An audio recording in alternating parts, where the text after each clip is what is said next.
of why I self-diagnosed as autistic.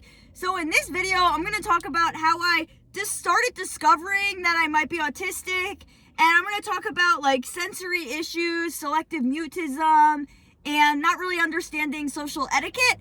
And then you can check out my other parts for the other reasons why I'm self-diagnosing as autistic. So let's get into it. So some background about me is I was diagnosed with selective mutism at 3 years old. So a lot of times I read online, like women specifically, they'll be diagnosed with selective mutism as a kid, and then they don't find out until they're adults that they're actually autistic also. And so for me, what happened was I had a play date with this girl, and she came over, and then I was talking in my house. And so then the girl says, "You talk?" And then my mom was like, "What? Like, why would she say that?" So then she asked the teachers, and then the teachers were like, "Yeah, she doesn't talk in the class." And my mom's like, "You weren't going to tell me?" So basically, then I was diagnosed with selective mutism. And then when I was 8 years old, I started taking SSRIs, medicine for social anxiety. And so I've been on a bunch of different medications, but when I was on Zoloft, I felt like that helped me in 6th grade. Then I stopped taking it because I guess me and my family thought that it was making me fat. So then I was taking Prozac, which I didn't think was good for me. Then senior year in high school, I'm pretty sure it was, I switched to Zoloft because the Prozac was honestly making me worse, I feel like. And so it didn't make me fat or anything. So I think maybe we had thought that I was just going through puberty. I don't know.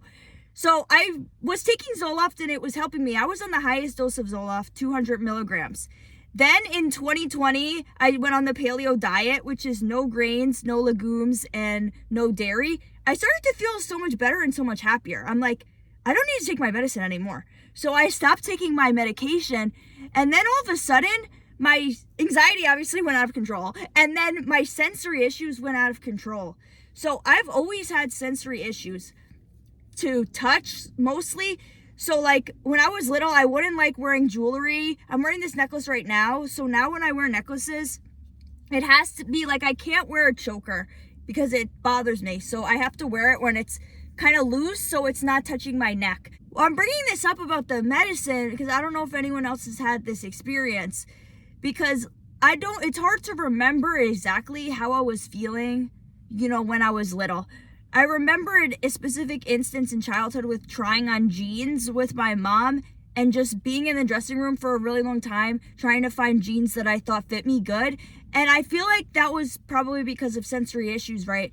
And I would always be the person, like, I would, wear jeans to school, I guess because, like, that's what people wear, right? But then when I get home, immediately have to take off my clothes and then put on something loose, like sweatpants and something more comfortable, right?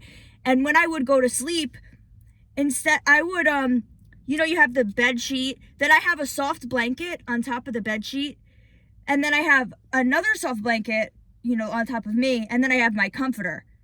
Because I guess I didn't like the feeling of, like, being on the sheets and then being on the comforter, and I needed to have that soft blanket under and over me. And so that was something that I did to accommodate myself. And then I guess I just wasn't really wearing certain clothes right. So I've always had like these touch sensitivities, but then when I went off of my medication, they started really going crazy, and then I was getting really stressed out about noises. And so now I wear my Loops earplugs everywhere, right? And so I'm not sure if it's like I was always like this and like I was just not realizing because of the fact that I was on such a high dose of Zoloft, and like that medication can kind of numb you and numb your emotions. And then I guess it's also numbing you to the world and numbing your senses as well. So maybe I was more able to tolerate these noises. And so after a year, I went back on my medicine because I didn't want to go on my medicine because I was having a lot of internalized ableism, like I should be able to function without taking medicine, like other people don't have to take medicine. And it's always something I was ashamed of, starting medicine at 8 years old. Like a lot of 8-year-olds are not taking medicine. So I started getting more comfortable, I guess, with taking medicine like in college, because at that age, then more people are starting to take medicine. Like even neurotypical person could take medicine for having anxiety, right? So it was kind of more normalized. But I guess I still had internalized ableism, whatever. I stopped taking my medicine for a year. I realized like my life is a mess and it's going way downhill. So I started taking my medicine again. I'm not on the highest dose of Zoloft 200. I'm taking 100 right now. And I see improvements with my anxiety, but my sensory issues are still really bad. So I feel like maybe I should try to go up again, but I guess I haven't, because I guess still have internalized ableism, even though it doesn't even make sense, because it's like, if I'm already taking the medicine, I might as well go big or go home and go up the dose and see if it helps me with my sensory issues. So let me know if you had that experience also. My older brother is autistic, and he was diagnosed with autism when he was 2 years old. So he's kind of more of like the stereotype.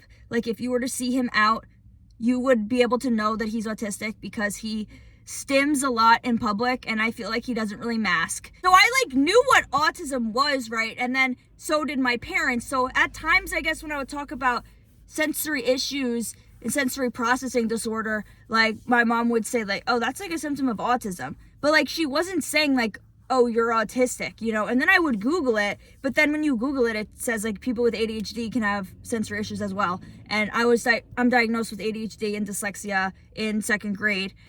So then I would just be like, oh, well, that's just ADHD, like, whatever, I don't have autism, right? And so it wasn't until 2020, I guess, around the same time I stopped taking my medicine, that my mom was like, oh, Grace, I think you might be autistic, because she works with kids and adults, like teenagers who are autistic, and she is an RDI consultant, so she helps them. So my mom had to watch a video about the subtle signs that autism presents itself in women. Subtle meaning that other people are maybe not going to pick up on these things, but to you, they obviously impact you a lot, and it causes you a lot of challenges and struggles in life, right? So she watched the video, and she was like, oh, like, I guess she thought that it seems like me. So then she's like, oh, Grace, I think you might be autistic. And then we watched the video together. And so then I started doing a lot more research about autism, because I'm not sure if I necessarily would have discovered on my own that I was autistic or not. I know a lot of people are, because of TikTok and everything. And so she had told me this before I even got on TikTok. This was in 2020. Then I got on TikTok, and then I actually did start seeing videos about autism on my For You page. I'm not sure if I would have seen these videos if she didn't bring that up to me or not, because then it was kind of in my mind, and then like, I maybe wouldn't have stopped to watch those videos, but since they would come up, and like, I was thinking at that time like, oh, maybe I'm autistic, I started watching these videos, and then I got on like autism TikTok, right? And so one of the things though for me would be like, I would see certain autistic creators, and I would be like, oh, this person seems like me, like, I'm autistic. But then I would see somebody else, and I'm like, well, I don't do that. This person doesn't seem like me at all. I guess I don't have autism, right? And that's one of the symptoms of autism, like all or nothing thinking, and thinking that you need to have every single symptom, otherwise you're not autistic, right?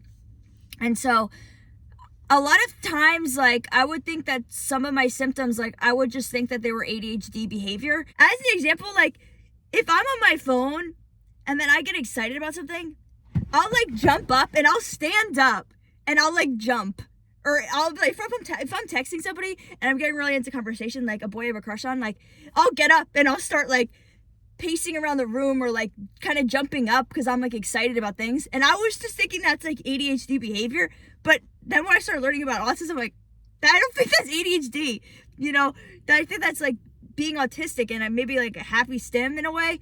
So with the selective mutism, I don't know if it was because I was having an autism shutdown, because of the fact that, you know, when you go into school, it's very overwhelming. There's a lot of people there, you know, bright lights, lots of noises. When you're in your house, it's less sensory overload than being out in public, because there's less people in the house, and, you know, maybe you have more space, and you can somewhat control the environment and control the noises that are going on, right?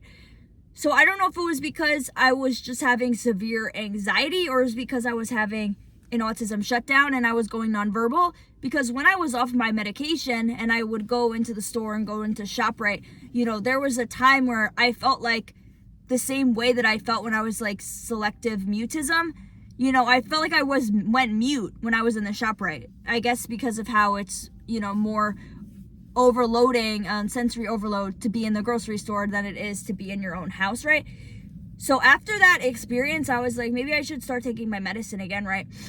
And I feel like sometimes, like when I'm in the store and I want to go past people, like I won't say excuse me to you unless like I literally need to, because I'm going to bump into you and I'm going to physically touch you. If I can squeeze past you without touching you physically, I'm not saying excuse me to you.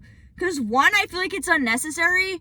But two, I don't know if it's also because, like, I thought in a way it was because I have anxiety. But it's like, if I really wanted to, I could say excuse me to a person. And it's not like that anxiety provoking to do that. You know, I feel like in a way it's because I don't really want to waste my energy saying those words to you. Because I just feel like it's unnecessary. Like, why do I need to say that to you if I'm not going to touch you? Like, if I'm going to be touching you, then obviously I should say, excuse me, you don't want to be bumping into people. But, like, I don't know. My mom says that people make faces at me a lot in the stores because I guess I present myself in a rude way. And that's another thing. Like, if you're not diagnosed with autistic and you don't know that you have autism, people are going to think that you're rude because of your behavior, you know. And you can learn to not be rude, but it's not like an intuitive thing that you know. And I actually got in trouble at work several times for being rude to customers, even though I don't think that I was. So basically what happened is my table asked me for butter. And so I looked down at the table. I paused to process the situation. So I looked down at the table because I thought there was a bunch of butters on the table. But then it was actually sour cream. So then I looked back up and I said, okay. I go to get the butter and I bring it back. I literally did what they wanted. But then they complained about me to the manager. And they said that I was very rude and they said that I was racist because of this. So then the manager just said I have to be more conscientious of my behavior. Then 2 weeks later, this other table complains about me again. This is what the situation was because I don't even think I did anything wrong. So it's a girl like in her 20s and then it's her parents. And the girl asked me for the gluten-free menu. I get the menu and I give it to her. I wasn't really sure if the girl was gluten-free or her mom was gluten-free. So when she orders her food, I was like, oh, are you gluten-free? And she goes, no. And then the mom is like, well, she was just looking. She didn't know what she was going to get. And like in this moment, I felt an energy shift and I felt as though they were mad at me. And for the rest of their time eating there, I felt as though they were mad at me, specifically the girl, right? And so then they tipped me badly and I thought it was the end of it, whatever. But then the manager comes up to me and he's like, that table that just left said that you were very rude. This is the second time somebody complains about you. You need to be more conscientious of your behavior, right? I explained to him what happened, and then the manager's like to me like, well, why would you even ask them if they were gluten-free? I don't know, to clarify. And obviously, I guess they weren't even freaking gluten-free. But I just felt like they were rude. And something, though, that I did learn from this situation is I need to listen to myself. And if I have thoughts to say something, then I need to just say it. Because in that moment, I did think that I should say, oh, well, I was just wondering because I wasn't sure if you were gluten-free or your mom was. And we have to put no seasoning on the food because they put gluten in the seasoning. So I just wanted to make sure and clarify. But if you're not gluten-free, then that's okay. But I didn't say that because I felt like, why should I have to say that? And I felt like they were being rude towards me, and then they were acting like I was a crazy person and nobody was gluten-free at the table. So they were just looking at the gluten-free menu for fun and for no reason. So it just didn't even make any sense. But so I posted this experience on TikTok and someone commented like, some people just hate autistic people and don't even know it, right? And so these two experiences, I felt like they were because of my autism. Like, even when I explained what happened the first time to my manager, he's like, well, why did you pause? Like, I don't know why I paused. And there's lots of times when I'm serving, as I'm a waitress, like, the customers will say something to me and I will pause and to process. And there are times where sometimes I will respond to the customers and I'll think to myself, oh my God, I think I said that in a bad tone. Like, I hope they don't think that I'm rude and I hope this doesn't negatively impact my tip. And I will be genuinely scared that they're going to tip me badly because I accidentally said something in bad tone or I paused to process the situation, you know? And most of the times it's fine and people don't have problems with me, but occasionally they do. There were 2 other times when people complained about me because they said that I laughed at them when I laughed, but not because I was laughing at them. It was because I was nervous for whatever reason. Or another time somebody was ordering something and they had a bunch of dietary restrictions. I think I laughed a little bit, not because I was making fun of them, but because I was thinking of myself, because I also have I had a bunch of dietary restrictions at the time. You know, I'm not being paleo anymore, but I'm still gluten-free. So I know what it's like to have dietary restrictions. Like, I don't think that's funny. I was just I don't know why was I laughing? I don't know. But it wasn't to be mean. So sometimes I like do things where people think that I'm being mean to them, but I'm not actually being mean. Okay. And one time my one coworker even said to me, we were literally friends. I thought that we were good friends. She was my favorite coworker. She said I was her favorite as well. But then one day she said that I was an asshole to everybody. And I was like, what? I had no idea why she said that to me, you know? And then my other coworker gets involved and he asked everyone else if they thought that I was mean. And they said no. So I don't know why she said that. But I asked her for her reasoning, and basically it was because I roll my eyes a lot when I don't think that I do that. But when my other coworker asked someone else, do you think Grace is mean? She said, no, but you do roll your eyes a lot. But she was like, I do that too. Like, it's not really a big deal. But like, I don't think that I roll my eyes. I think sometimes people think I do that. Like if I look up or I look away or look down for a moment or like break away from eye contact for a second. Like, I will admit that I make faces at times because I can't help myself. And one of the things that's hard for me is I can't fake things. Like, I can't be fake. Like, I guess if I don't like a person, like, they maybe will notice that I don't like them, but I'm not going to say mean things to people. Like, when I think of an asshole and I think of a mean person, I think of somebody that is deliberately saying mean things intentionally and on purpose to hurt somebody's feelings. You know, if I don't like you, I'm just not going to talk to you and I'm not going to engage with you. I'm not going to go up to you and start bullying you and saying things to you and making fun of you, right? So in my mind, I think that I'm a nice person because I'm not saying mean things. But then I guess other people think that I'm mean because I'm not engaging with the people that I don't like, you know? And so like another thing with being with autistic is like, you don't reciprocate and you don't initiate conversations. So like, I'm learning that now. So now I'm trying to initiate conversations more. You know, I don't always do that because sometimes it's like, well, do I even want to talk to you? But like, so I don't say hi to people unless I want to have a conversation with them, because I was thinking like, well, if you say hi to someone, that is saying like, I want to talk to you. So it's like, why would I say hi to you and then just walk away from you? So I didn't think it was necessary to say hi to every single one of my coworkers unless I wanted to have a conversation with them. So I have a few coworkers that I like, so I will say hi to them because I'm like, oh, hello, now let's talk. You know, I want to talk to you. But it's like, why would I say hi to you and to just walk away? So there was one time where I said hi to the bartender. So, and then he was like, oh, wow, Grace, I think that's the first time you've ever said hi to me. And I was like, what do you mean I always say hi to you? And he's like, yeah, but I say hi to you first, and then you say hi back to me.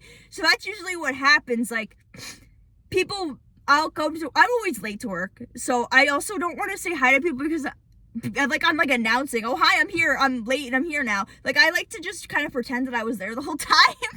Even though people obviously know that I was late. But anyways, I'll say hi to the manager and I say hi to the hostesses to be like, I'm here, you can seat me now. But just the other servers, like, I wasn't feeling the need to say hi to them. But so I noticed that they will say hi to me first. They'll be like, oh, hi, Grace, and then I'll say hi to them, right?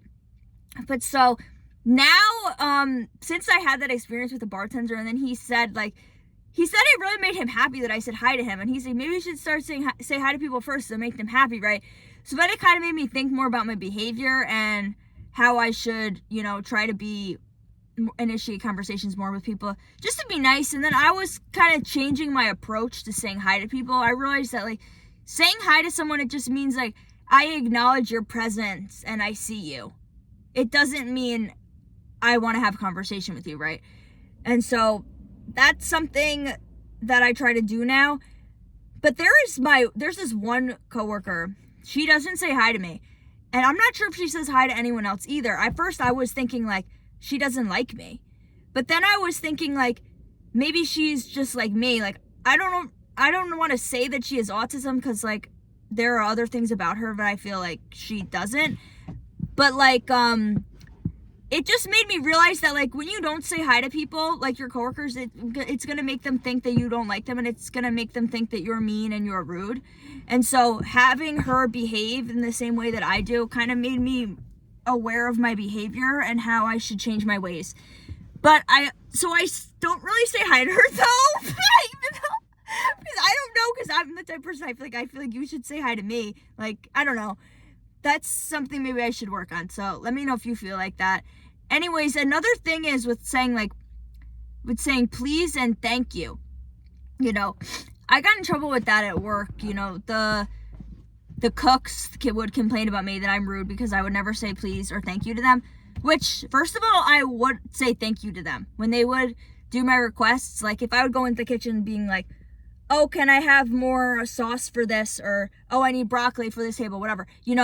When they would give it to me, I would say thank you. But, like, I wasn't saying, oh, can I please get sauce to go? Oh, can I please get baked potato? I wasn't saying please because I just think that that's unnecessary and it's just a waste of a word. And it's like, why should I waste energy saying that word when I try to explain it to someone? It's like it's not that much of an energy to say one extra word. It is if you have to deal with everything else in the environment and the sensory overload and fucking whatever, right? But anyways, after they complained that I was rude like 10 times, not 10 times, I don't know, like 5 times, I started saying please to them to make them happy. So I changed my ways to be a better person.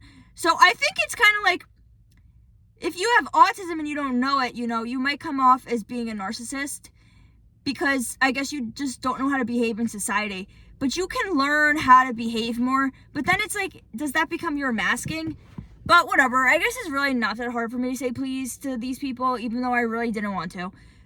But another thing is, like, at work, like, sometimes people will help each other out, and I don't always say thank you because I just feel like it should be normal behavior and you shouldn't get praised for certain things.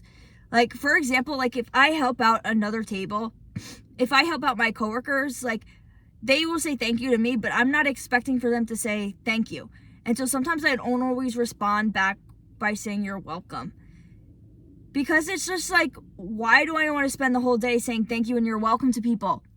And I think that's like an autistic thing, like not really understanding like social etiquette. So that's like what I have a problem with, and I guess I'm a little bit stuck in my ways. So I guess I should change my ways and do that more. But like when I'm going up to the tables, and a lot of times like I put down the drink and they say thank you, and then I say you're welcome, and then every single person says thank you, and then why I have to say you're welcome 5 times? Like, I feel like that's ridiculous. So sometimes I'll do like every other person or I'll do the first person and then I'll wait and do the last person, because it's just like, I don't know, it's just freaking annoying for me to do that.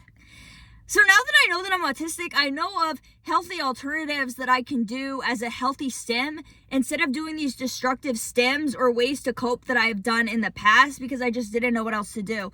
For example, when I was little, I would get my nails painted a lot with my cousin and my aunt and my mom. And so as soon as there was a tiny chip in my nails, I guess with All or Nothing, I would be like, well, this can't be, and so I would take apart all the nail polish off my nails and I would bite my nails. The nail ladies would always make fun of me because my nails were so short.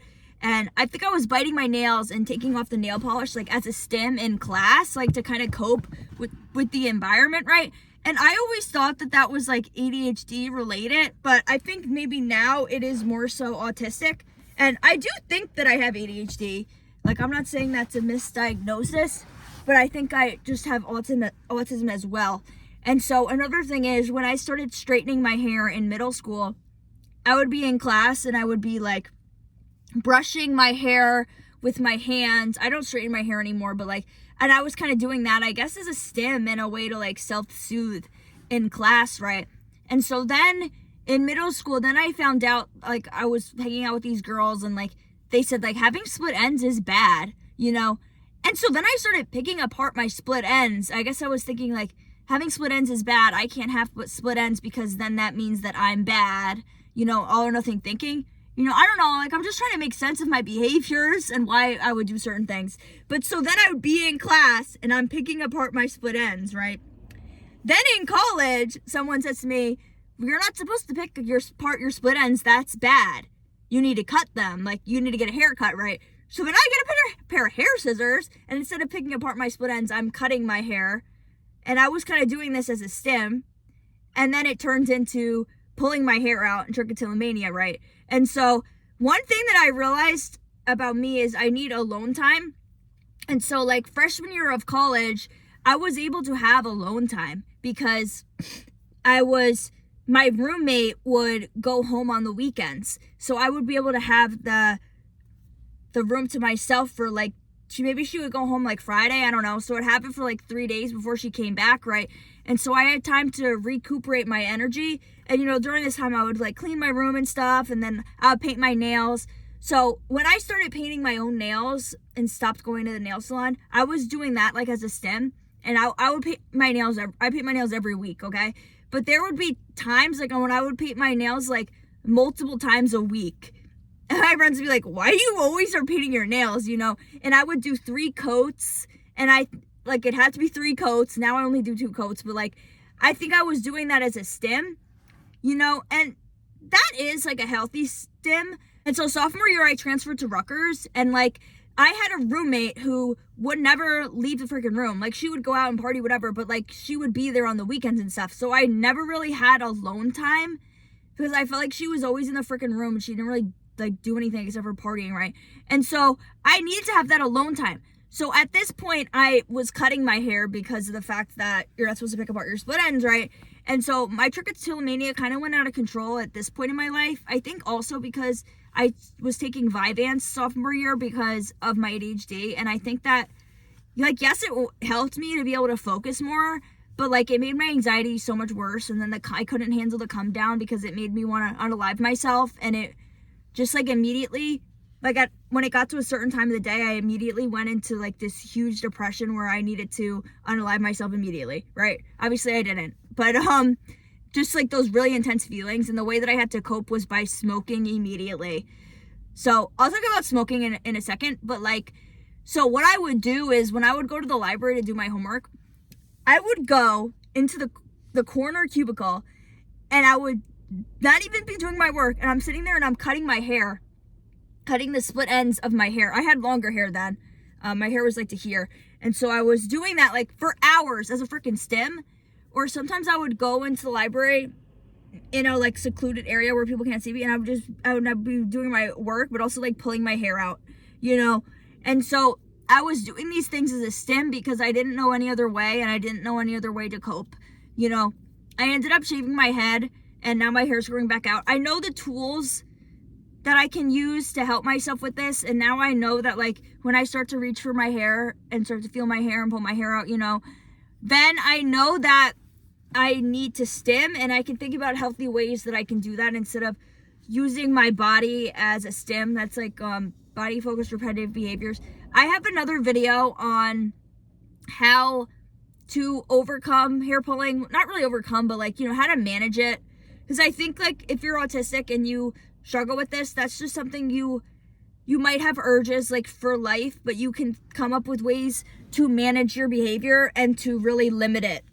So like down to pulling 1 hair a day. Like I actually went to therapy for this, and he said like, if you just pull 1 hair a day, like that's normal, but it becomes a problem when you're doing a bunch of hairs and you're doing this for hours at a time. Like, so it's kind of hard for me to remember like exactly if I had all these sensory issues to noises, when I was little. But I remember how, in college when I was living with these certain people sophomore year, like they would be very loud and, at night and stuff when I'm trying to go to sleep. So I would listen to my music, and I'd fall asleep, try to fall asleep, listen to my music, but I would be like pulling my hair out. I think because I was getting so stressed about them. And, I would always go places with my headphones in, listening to music. When I would go I had to go to the city in high school for therapy because of my self-harm. And so I would listen to music on the train and stuff. And on the train, I would be picking apart my split ends. And so now I thought that I didn't like the city because of sensory overload and just being it too much and too many people there and stuff. I went to the city recently for Free Palestine protests. I realized the city isn't that bad because I was wearing Loops earplugs, okay? I think it's better for me to wear the Loops earplugs instead of listening to my music in my headphones, because then I can still hear like background noises even if I'm listening to music on my headphones, right? And so also with the noise canceling headphones, I feel like I can't even wear them because they crush my face. They crush my face, and they start giving me touch sensitivity. But so like, I guess as a way to cope in the past, I would just listen to music 24/7. And at the time I thought it was because like I didn't want to listen to my thoughts, like my negative thoughts, but maybe I was having negative thoughts because of the sensory overload. Like, I'm not really sure, but now I wear the loops earplugs instead of having to listen to music 24/7 to cope with the world. And then, like I said, I was also always high. So, like, I mean, I wasn't in middle school or anything, so, but I don't know, like, I have no idea how I was feeling in middle school or elementary school. Like, why would I remember that? You know, I remember specific experiences of, like, people bullying me, like, but I don't know. So it's hard for me to remember exactly how I was feeling, you know, in childhood, but I started smoking senior year of high school, and then in college I started smoking even more, like, every day. And so I would purposefully make friends with people that smoke weed. Like, if you didn't smoke weed, like, I wouldn't be your friend. And so I would hang out with these people, you know, just to smoke with them, right? And I guess it was kind of to cope, like, with being autistic, and a way to self-medicate and to cope with, you know, because I always, like, kind of resonate with, like, the quote, like, existence is pain, you know, I guess just because of sensory overload, even though, like, now my sensory issues are, like, way worse than that, right? So then there would be times where I would just be high, like, the whole day. You know, I wouldn't go to class high, but, like, immediately after I was done with class, like, I'm smoking, right?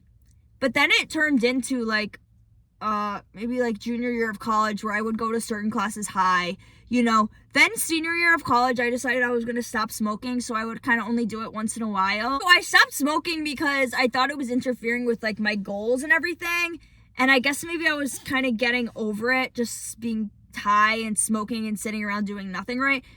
So I stopped smoking, but then this past summer, I was living in the beach with these random girls for the summer, right? It was sort of a party house, I guess. I mean, it wasn't, like, the best for my autism, but, like, I wanted to be by the beach, so I was really happy being there because I was able to go to the beach every day, and that then was good for my autism because I was able to ground myself and ground my energy, and it made me happy living there. But anyways, I got, like, a pen so that I was able to smoke, you know, at night and stuff, and it helped me with dealing with the sensory overload of living with a bunch of people at night, and it helps me to calm down and to not feel so overloaded. So now I've been smoking only at night, though, like an hour before bed. So I go throughout the whole day being sober. I'm sober right now, you know, because I don't necessarily like doing things high. I think I can do them. I'm better now doing them sober. Like, in the past, like, I would be able to do things when I was high, and I would be like, why would I do this sober when I can do this high, right? It's just better, right? But I feel like I don't need to be high all the time, and I can use it more as a tool, because now when I use it, I kind of use it as a way to reflect more and connect more to my higher self. I guess in a way I'm kind of using it as a crutch spiritually to connect more with my higher self, and I don't really need to use it, and it honestly doesn't even help me to go to sleep that much. To be honest, I mainly, like, I got it to help me fall asleep. Got the freaking indica, and I still don't always have have troubles with falling asleep. But it makes me nicer to myself, and it makes me love myself more. Like, when I'm high, it's easier for me to be nice to myself and realize that I'm a good person and that the things that I do are good enough. You know, like, sometimes if I make a video and then I'm like, I start being too hard on myself, but if I rewatch the video when I'm high, I'm like, oh, this actually is a good video. You know, like, you just post the video, right? Thank you so much for listening. Please like and comment if this video was helpful for you, and let me know if you relate to any of these experiences, and also check out my other videos. Thanks. Bye.